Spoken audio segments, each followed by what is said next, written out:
Նա գիտնականի աշխատանքային հագուստը փոխարինեց ռազմական համազգեստով, ժամանակակից սարքավորումներով հարմարավետ աշխատասենյակը փոխարինեց խրամատներով, իսկ գիտական միջավայրը մարտի դաշտով։ Նա կանգնած էր ազատագրական բանակի ստեղծման ակունքներում։ Նա կանգնած էր հայկական կանոնավոր բանակի ստեղծման հիմքում։ Նա ասաց. «Սա Հայաստանը եւ վերջ»։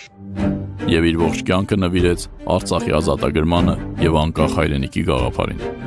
Բարև ձեզ, ես Սուրեն Պետրոսյանն եմ։ Այսօր մենք կխոսենք Արցախյան գոյամարտի առանցքային դերակատարներից մեկի մասին։ Մարդ, ով հիմքը դրեց հայկական կանոնավոր բանակի։ Մարդ, ով ռազմական գործողություններին հաղորդեց ամբողջությամբ նոր փիլիսոփայություն, ձեռբազատելով այն զոհի բարդույթից։ Մարդ, ով անհնարինը փաստացի դարձեց հնարավոր։ Եվ ում ռազմավարական միտքն ու առաջնորդական որակները այսօր այդքան պակասում են մեր իրականությունում։ Կխոսենք Արցախյան գոյամարտի լեգենդ եւ ազգային հերոս Լեոնիդ Ազգալձյանի մասին։ Տեսանյութը հայրենական պատերազմի հայ հերոսների մասին կարող եք դիտել մեր ալիքում։ Բաժանորդագրվեք մեր ալիքին, կիսվեք թողարկումով, եթե այն հավանեցիք, եւ սկսենք։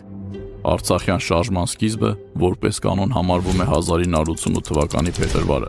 սակայն քչերն են տեղյակ, որ մինչ այդ խորհրդային Ադրբեջանում տեղի էին ունենում բախումներ հայ եւ ադրբեջանական համայնքների միջև։ Ադրբեջանը տևական ժամանակ վարում էր հայաթափման քաղաքականություն։ 1987 թվականին խորհրդային Ադրբեջանի կազմում գտնվող Չարդախլու գյուղի նորանշանակ ղեկավարության հետ էթնիկ հողի վրա տեղի ունեցած կոնֆլիկտի հետևանքով սպանվում են 2 հայեր։ Թեպետ խորհրդային Ադրբեջանի համար այս միջադեպում արտառոց ոչինչ չկար, սակայն շատ արագ հայերի նկատմամբ էթնիկ հիմքով ճնշումները սկսում են զանգվածային եւ շարունակական բնույթ կրել։ Այն սկսում է տարածվել բազմաթիվ հեռավոր գյուղերում եւ նույնիսկ քաղաքներում, որոնք պատմականորեն բնակեցված էին հայերով։ Հայ գյուղացիները սեփական ուժերով սկսում են կազմել ինքնապաշտպանական ջոկատներ, փորձելով պաշտպանվել ադրբեջանցիների վայրագ եւ անմարդկային հարձակումներից, որոնց նպատակն էր հայերի տեղահանումը։ Այս ամենը ուղղակիորեն կազմակերպվում եւ ուղղորդվում էր խորհրդային Ադրբեջանի ղեկավարության կողմից։ Հայերի դիմադրությունը թեպետ լինելով անկանոն, միևնույն ժամանակ բավականին հաջող էր, որի պատճառով էլ ժամանակ առ ժամանակ օգնության էին ուղարկում լավ զինված ու պատրաստված ադրբեջանական օմոնի ջոկատներին։ Այնուամենայնիվ, հայերը չէին լքում իրենց տները,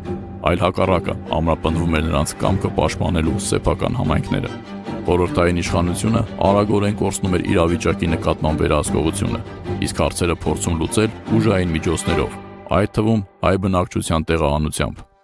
Արդեն 1990 թվականի սկզբին հայ բնակչության դեմ գործի էր դրվել խորհրդային Ադրբեջանի կանոնավոր բանակը, որը նաև հրետանային